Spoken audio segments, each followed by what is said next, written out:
After surgery, everybody generally starts with a walker. So total hip and total knee replacement surgery requires a return back to normal ambulation. And just like you have to crawl before you can walk, it takes time to get back to your normal gait and walking pattern.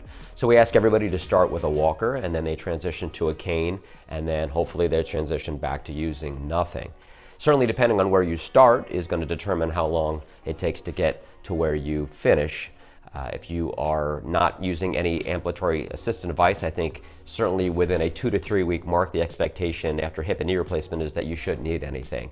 For those patients who are requiring canes and walkers before surgery, it may take closer to 4 to 6 weeks to gradually move away from all of those assistant devices. But you shouldn't fear those devices. They're there to help you, and they're here to aid in the recovery, and they do just that. So everybody gets to where we need to get you as far as the walking devices, but if you need them, that's fine.